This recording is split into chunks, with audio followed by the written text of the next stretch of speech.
ነገር ግን ገደብና የሆነ መስመር አለው። ወሬን ሩታ መስመርሽን እያለፍሽ በጣም በብዙ መንገድ መጥተሻል። አሁን እሱን ነገር ብታቆሚውም ባታቆሚውም ለእኔ ምንም አድቫንቴጅ የለውም። ገባሽ? ምክንያቱም ያኔ አንቺ አግኝቼሽ ነገሮችን እንደዚህ እንዲሆን ፈልጋለሁ ወይም ህይወታችንን እንድትወጪ ፈልጋለሁ ስልሽ ያኔ ከልብሽ ቢሆን ኖሮ ታደርጊው ነበር። ዛሬ እዚህ አይነት ውሳኔ ላይ ስደርስ ምክንያቷ እኔ መሆን አልፈልግም ለማለት ከመጣሽ ሜቢ አላውቅም እሱን። ስለዚህ ያኔ መውጣት ትችይ ነበር። ይህንን ውሳኔ እስከሚወስን ጊዜ መጠበቅ አይጠበቅብሽም። ገባሽ?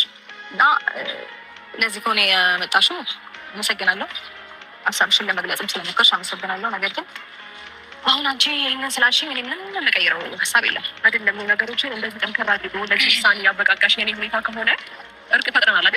በኋላ አብረን እናከብራለን ብዬሻለሁ አይደል? አሁን የትናንትናው ያለፈን እያነሳ በዚህ መልኩ እንደዚህ መሆን ልክ ነው ብዬ አላሰብኩም። ስለዚህ ነገሮችን ወደኋላ እያሰብሽ ምናምን በነገራችን ላይ እኛ ከምንናገረው ብዙ ሰዎች ከሚሉት በላይ ሩታ ምንም ጥፋት እንደሌለባት መረዳት የምትችሉት ከነሱ ንግግር ነው። በነገራችን ላይ አንድም መጥተው አብርሃም ያፈቅርሻል፣ ይወድሻል፣ ከአንቺ መለየት አይፈልግም፣ ብዙ ዋጋ ከፍላችኋል፣ ብዙ ዋጋ ከፍላችሁ ነው እዚህ የደረሳችሁት። ይሄ በቀላል ያመጣችሁት ህይወት አይደለም፣ በቀላል የገነባችሁት ትዳር አይደለም። ብዙ ውጣ ውረዶችን አይታችኋል። አብርሃምን በጣም ስለምታፈቅሪው ከእሱ መለየት ስለማትፈልጊ ብቻ በጣም ብዙ ነገሮችን ትተሻል። እሱም ልክ እንደዛ ብዙ ነገሮችን ትቶልሻል። አንቺ ብዙ እድሎችን ለአንቺ ትቶልሻል። አንቺም እንደዛው ልጅነትሽን ሴትነትሽን ሰተሸዋል። አሁን ከዛም አልፎ አይኑን በአይኑ ላይ የእግዚአብሔርን ስጦታ የሆነውን ልጁን በሆዱ አቅፈሽለታል። ይሄ ሁሉ ነገር መሀላችሁ እያለ በማይረባ ትርኪ ሚርኪ ወሬና ጥል እዚህ ደረጃ መዳረስ አልነበረባችሁም ብላችሁ አንድም ቀን ለማስታረቅ ሞክራችሁ አታውቁም። በነገራችን በአብርሃም በኩል ያላችሁ፣ በአብርሃም ሳይድ ያላችሁ ይሄ ብቻ አብርሃም ጥፋተኛ እንደሆነ ታውቃላችሁ። አብርሃም እያደረገ ያለው ነገር ትክክል እንዳልሆነ ታውቃላችሁ። የአብርሃም ቲፎዞ ስለሆናችሁ፣ የአብርሃም ደጋፊ ስለሆናችሁ ይህንን መናገር አትፈልጉም። ምክንያቱም እሱ የሚፈልገውን ብቻ ነው እናንተ እዚህ ጋር መታችሁ የምታወሩትም የምትሉትም እንጂ አብርሃምን ታፋጡት ነበረ። ታፈቅራታለህ፣ ትወዳታለህ፣ ከእሷ መለያየት አትፈልግም። መሀላችሁ የተፈጠረ ችግር ወጥቶ ሁለታችሁ አንድ ላይ የምትሆኑበት ነገር እንዲፈጠር ትፈልጋለህ ብላችሁ ብትጠይቁት የዛኔ ምላሹን ትሰማላችሁ። ፍላጎት ካለው አሁን እናንተ እንዳላችሁት ነው። እኔ ፍላጎት አለኝ፣ ከእሷ መለየት አልፈልግም። እንዴት ነው የምታስቡት? የልጅነቴ እኮ ናት። ገና መች ትዳርን ጀመርን፣ መች ኖርን፣ መች ህይወት ኖረን፣ አባት ልታደርገኝ እኮ ነው፣ እግዚአብሔር ሊያከብረኝ እኮ ነው ብሎ ምላሽ ሰጥቷችሁ እውነትም ከእሷ ጋር መታረቅ ቢፈልግ ኖሮ በቀላሉ ነገሮች አልቀው አብርሃምና ሩታም ታርቀው ነበር። እናንተም ይህን ጥያቄ አልጠየቃችሁትም። እሱም ይህንን ጥያቄም አይፈልገውም። እሱ የሚፈልገው በሆነ መንገድ ሩታን እያናደደ ምን እያደረገ ሂድ አትበለው እንዲሄድ አድርገው የሚባል ስትራቴጂ ነው ሩታ ላይ እየተጠቀመ ያለው። ትናንትና የተለቀቀው የቡራ ቪዲዮ ላይ በደንብ አድርጋችሁ ከሰማችሁት እሱ እዚህ ትዳር ውስጥ በመግባቱ ስህተት እንደሰራ፣ ደስተኛ እንዳልነበረ፣ አውቆና አስቦበት እንዳልገባ፣ በግድና በአጋጣሚ እንደገባበት አይነት ነገር የሆነ ነገሮች ተጭኖት ምናምን እዚህ ትዳር ውስጥ እንደገባ እንጂ አፍቅሯት በጣም ወዷት ትዳሩን ፈልጎት ምናምን እንዳልገባ አይነት የህፃን ወሬ ሲያወራ እንደነበረ ታውቃላችሁ። ስለዚህ ያን ነው እያደረገ ያለው። እሱ ስልታዊ ማፈግፈግ ነው እያደረገ ያለው። አየህ፣ እሱ መናገር የሚፈልገው እንዲሆንለት የሚፈልገውን ነገር በተንኮል ሩታ እንድትለውና እንድትናገር እያደረገ ነው። ያም ማለት እሱ እንፋታ ማለት ስለማይፈልግ እሷን እንፋታ እንድትል ያደርጋታል።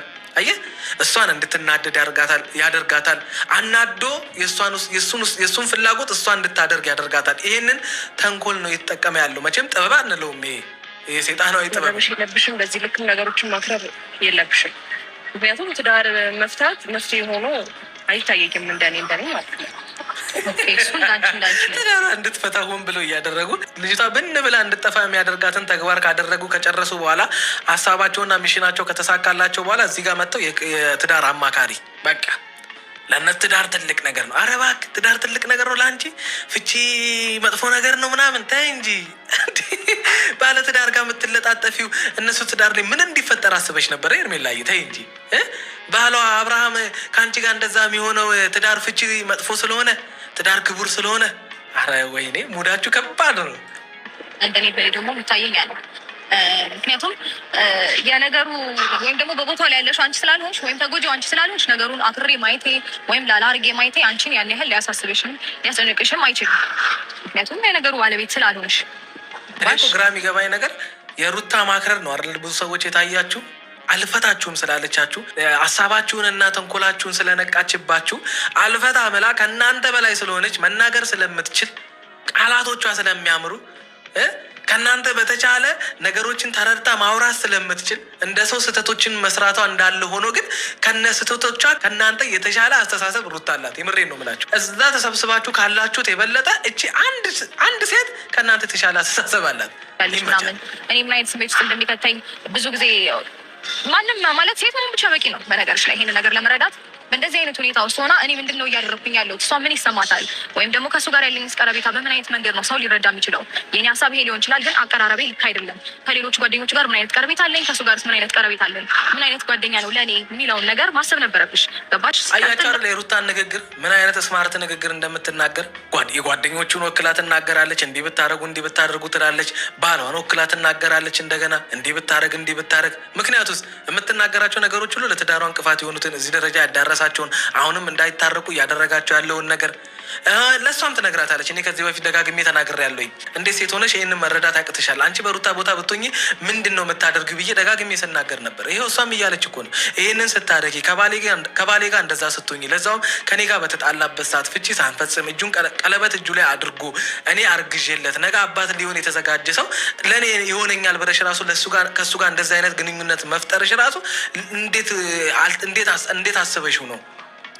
እንዴት በእኔ ቦታ ሆነሽ ነገሮችን መረዳት አቃተሽ ነው እያለቻት ያለችው። ቀኛም ጥያቄዎቻችን ይሄ ነው። መተሽ እዚህ ጋር በእኔ የተነሳ እንዳትፋቱ እንዳትለያዩ ምናምን የሚል የሆነ ራስሽን ስማርት ለማድረግ ምናምን አይነት ወሬ ከምታወሪ እናቴ ከመሀላቸው ውልቅ በይላቸውና እነሱ ኬዛቸውን ይጨርሱ። በቃ አልፈልግሽም ብሎ ከመጣ በኋላ እናቴ እንደፈለግሽ እንደ ሸንኮራም ጋጭው እንደፈለግሽ አድርጊው፣ መብትሽን ይዛለኝ። እሷ ከሆነች ህይወታችን ላይ ያለችው ይኸው ራሷ በራሷ አንደበት ከእናንተ ህይወት እወጣለሁ ብላለች አይደለ? ስለዚህ ፍላጎት ነው። እኔ እኮ ያስቀኝ እንደዛ ብላ እኮ ነው በማግስቱ በሁለተኛው ቀን በዓል ለማክበር እናንተ ጋር የመጣችው። ይመቻችሁ። እሷ ስለወጣች እሷ ስላልወጣች ሳይሆን እዚህ ጋር አሁንም እንድታቅል የሚፈልገው ነገር የእሷ ውሳኔ እኔ ጋር ቫሊው የለውም ነው እያልኩ ያለሁት። ምንም ሚዛን ውስጥ የሚገባ ሀሳብ አይደለም። ጥሩ እሺ፣ የኔ ሀሳብ አሁን ምን መሰለክ፣ እዚህ ወረቀት ላይ እንድትፈርምልኝ ብቻ ነው ፈልገው። እዚህ ወረቀት ላይ እንድትፈርምልኝ። ይህንን ወረቀት ከፍታ አንብበው። ምንም አንተን የሚጎዳ ነገር አይደለም። ባለፈውም ለመፈረም ምንም አይነት ነገር አይፈጅብኝም ወይም ኢዚ ነው ብለኸኛል። ፈቃደኛ ከሆንክ እዚሁ ሚዲያ ላይ እያየን ልትፈርምልኝ እንችላለን። እስክሪፕቶ ይዣለሁኝ። ሳታነበው ደግሞ ከሚሆን ሞር አንብበው አንደርስታንድ ብታደርገው ሞር ለአንተ የተሻለ ነው። የኔ በመምጣት ውሳኔ ለማወሰን እንትን ያልሽው ወደኋላ መመለስ ያለብን አይመስለኝም። ሄርሚ ሁሉን ነገር አውርቼ ጨርሻለሁ። ወደኋላ መመለስ አያስፈልግም። ወደኋላ እየተመለሽ ነገሮችን ለማንሳት በነገራችን ላይ ሁለቱም የተደናገጡት ምናምን ነገር እኔ አብርሃም ከድርጊቶች አንጻር ፍቺ እንደምትፈልግ ከእሷ ጋር መኖር እንደማትፈልግ ነው ስትናገር የነበርከው።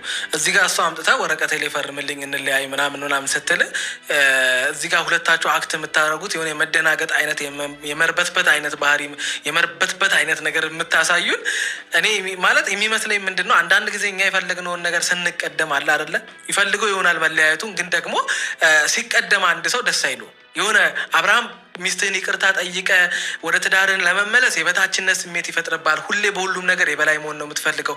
አሁንም እሺ በቃ የሁሉ ደረጃ ተዳርሳችሁ በቃ አንድ ሰው ለመለያየት ሊያደርሰው የሚችል ደረጃ እናንተ ጋር እጥፍ ጊዜ በላይ ተፈጥሯል። አሁን ደግሞ ልጅቷ ፈርምልኝና እንለያይ ምናምን ስትል ደግሞ እንደገና እሱም ደግሞ ሽመት ይመስላል። በቃ አንተ ሁሉም ላይ እሺ ማሸነፍ ነው የምትፈልገው። እሺ በቃ አሸንፍ፣ ፈርምላት። እኔ እንድትለያዩ አልፈልግም፣ ግን በቃ እኔ ማንም ሰው እንዲለያይ አልፍ። አሁን በዚህ ሁኔታ ውስጥ ሆናችሁ እኔ እንጃ ደስተኛ ህይወት አይገጥማችሁም። የምሬን ነው የምላችሁ። ብትለያዩ በቃ ሴጣንን እድል ሰጣችሁት። ሁል ጊዜ የሚከሳችሁ አምላክ ፊት ስትቀርብ ሁል ጊዜ ሴጣን የሚከስህን ነገር አገኘብህ ማለት ነው። በእንደዚህ አይነት ሁኔታ ውስጥ ይህንን ላይፍ አፈራርሰው ብትሄድ ጊዜ ሰጥተህ ብታስተካክለው መልካም ነው።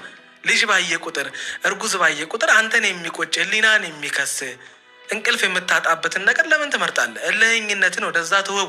መሸነፍን ምረጥ እስኪ። ዓለም ያለችው እኮ በማሸነፍ ብቻ አይደለም። ተሸንፈው ያሸነፉ በጣም ብዙ ሰዎች አሉ። ከምታመልከው አምላክ አንገት ላይ አንጠለጠልከው መስቀል ላይ የተሰቀለው አምላክ እንኳን በአንጠለጠልከው መስቀል ላይ ተሰቅሎ ነው ዓለምን ያሸነፈው። ብራዘር፣ ትህትና ማለት እኮ ባልንጀራ ከአንተ የተሻለ አድርገህ በመቁጠር ነው ይልሃል እኮ አባቢ። ስለ ይቅርታ መጽሐፍ ቅዱስ ሲያወራ 7 ጊዜ 7 እኮ ነው የሚለው፣ ወደ 400 ምናምን ጊዜ። ወዳጄ ነው ባልንጀራዬ ቢበድለኝ ስንት ጊዜ ይቅርታ ልበለው ብሎ መጽሐፍ ቅዱስ ላይ ጌታችን መድኃኒታችን ኢየሱስ ክርስቶስን ሲጠይቁት እኮ 7 ጊዜ 7 ነው ያላቸው። 7 ጊዜ 7 ደግሞ አባዙት ወደ 400 ምናምን ወደ 400 ምናምን ጊዜ ይቅርታ በለው ነው ያለው። የብዙ ሰው ትዳር የቀጠለው የብዙ ሰው ትዳር ፍቺ ላይ መፍረስ ላይ ያልደረሰው በይቅርታ ስለተገነባ ነው። ይቅርታ ብለህ ማትቀጥልበት ህይወት ሊያጋጥም እኮ ይችላል። በቃ ያ ሰው ስጋት ከሆነብህ የማይፈልግ ከሆነ ህይወት ወደ ማይሆን ነገር ውስጥ እየሄደ ከሆነ ማደግ ሲገባ መለወስ ሲገባ ጭራሽ ጭንቀት ውስጥ ማጣት ውስጥ ምናምን ዲፕሬሽን ውስጥ የሚያስገባ ነገር ከሆነ ያ ሰው ምቾት ካልሰጠ እንቅፋት ከሆነብህ ለህይወት ስጋት ከሆነብህ ነገን እንድትጠላ ተስፋ እንድትቆርጥ የሚያደርግ ከሆነ ጥለውጣ እዳ የለብህም እዛ ነገር ውስጥ የምትቆይበት። ምክንያቱም ባለበት ሁኔታ ማስተካከልና ነገሩን ፊክስ ማድረግ እየቻል በቀላሉ በራስ ድክመት ግን ደግሞ ያለበት ትዳር በጣም ቀላል በማውራት በመግባባት በይቅርታ በመታገስ በመተው ማለፍ የምትችለውን ነገር እዚህ ደረጃ ያደረስከው አብርሽ አንተ ነህ። በቃ ምንም አንተን የሚጎዳ ነገር አይደለም ያጻፍኩትኝ። ያው ከተፈረመበት በኋላ ማተብ ይደረጋል ያልቃል ሁሉም ታሪክ። ስለዚህ እዚህ አንብበውና ምንም ማለት ነገር የለም። አልፈልግም እንዴ እኔ አልፈልግም። ፍቺ ለምን እኮ አልፈልግም። መቼም አትድግኝ አይደለ እንዴ? ፍቺ አልፈልግም አልኩሽ እኮ። ለምን? ምክንያት ምንድን ነው እንዴ? ምክንያቴን በተደጋጋሚ መናገር አይጠበቅብኝም። ግልጽ ነው ምክንያቴ እኮ። ምንድን ነው ምክንያት? እኮ ስለማልፈልገው ፍላጎትም እኮ ምክንያት ይኖረዋል። እኔ አሁን ይሄንን ነገር ለማድረግ ብዙ አንተ ህሊና የለህም እና እሷ አሁን ባለችበት ሁኔታ ምንም ነገር ውስጥ አትገባም፣ ምንም አታረግም አይነት አዲስም ህይወት ለመጀመር ቢያንስ ብዙ መንገዶችን ብዙ አመታቶችን መጠበቅ አለባት ብለህ ስለምታምን ወይም ስለምታቅ ነው አንተ በትዳር ውስጥ ሆነ እሷን አስራሃት። አንተ ግን ህሊና ስለሌለ ፈራ እግዚአብሔር ስለሌለ ከእሷ ውጭ እንደፈለክ ትሆናለህ። ተው እንጂ እርጉዝ ሚስት ጋር አንድ ቀን ከጎኗ ሳትሆን አንተ እንደፈለክ ትሆናለህ። አንተ ከርሜላ ጋር እንደፈለክ ትሆናለህ። ሌላም ሴት ካለች እንደፈለክ ትሆናለህ። ከሀገርም ትወጣለህ። የፈለግከውን አይነት ህይወት ትኖራለህ። እንደፈለክ ትሆናለህ። ቀለበትህንም አድርገህ ከእሷ ጋር ፍቺ ሳትፈጽም እንደፈለክ ትኖራለህ። ሩታ ግን በቃ ታስራ ከዛሬ ነገ አንተ እስክትፈታት ድረስ እሷ እስረኛ ሆና ትኖራለች። አጃይብ እኮ ነው። ፍላጎቶች ወይም ደግሞ ምክንያቶች አሉ። ይሄንን ነገር ለማድረግ ምክንያቶች አሉ። እነዚያ ትሆኚ እንዲህ በዚህ ልክ እንድጨክኝ ያደረግሽ ምንድን ነው? ይቅርታ ራስህ ነህ። ምንም እንዳላጠፋ። በነገራችን ላይ አንድ ነገር እንድታስተውሉ የምፈልገው ሩታ ጨካኝ ሆናም አይደለም የሚያስጨክናትም ነገር ሆኖ ሳይሆን በቃ መፍትሄ መሰላትን ነው። በቃ አይፈልገኝም፣ አስጠልቼዋለሁኝ። በዚህ ደረጃ ከደበርኩት፣ በዚህ ደረጃ ካስጠላሁት፣ አይኔን ማየት እንኳን ማይፈልግ ከሆነ ከኔ ጋር እንመለስ አብረን እንኑር ትዳሬን እያልኩት ከኔ ይልቅ ሄርሜላን ከመረጠ፣ ከኔ ይልቅ ሀገር መውጣትን ከመረጠ በእንደዚህ አይነት ሁኔታ ላይ ለእኔ ትንሽ አይነት ነገር ላይ አብረሽ ብልጥ አይደለም። የምር እንደዚህ አይነት ነገር ላይ አንተ ብልጥ አይደለም። አልቻልክበትም። ልጎ ነው ወይ የራሴን ህይወት ራሴን የምኖረው ማንም የፈለገውን ቢል ምንም መስሎ አይታየኝም ካለ ለምን ማረጋቃተው? ያንን ነው የምለው። በነገራችን ላይ እኔ የምለው ያንን ነው። በቃ እንደፈለግኩ ሆኜ መኖር እችላለሁ። ትዳሬንም ሌላም የፈለግኩትን አይነት ህይወት መምራት እፈልጋለሁ ማለት አይችልም። በትዳር ውስጥ ትዳሩ የሚፈልግ ከሆነ ወደ ትዳሩ መመለስ። ትዳሩን አልፈልግም ፍቺ አልፈልግም ግን እንደፈለግኩ ሆናለሁ አችልም። ብራዘር አችልም። እችል ሰው ናት፣ ነፍስ ናት። አባቢ እግዚአብሔር በአምሳሉ የፈጠራት ሰው ናት። እንስሳ አይደለችም። ለእንስሳ እንኳን የሰው ልጅ ክብር አለው። እንደምን እንደምትመለከታት እግዚአብሔር ይወቀው። አባወራ አይደለሁም የቤቱ እኔ አይደለሁም። ይህንን ነገር ደግሞ እንዲያደርግ በጣም ብዙ አይነት መንገዶችን አሳይቼዋለሁ። ይህንን ነገር እንዲያስተካክል ገባ። እኔ ምንም አላገዝኩትም እንኳን መባል አይችልም በዚህ ጉዳይ ላይ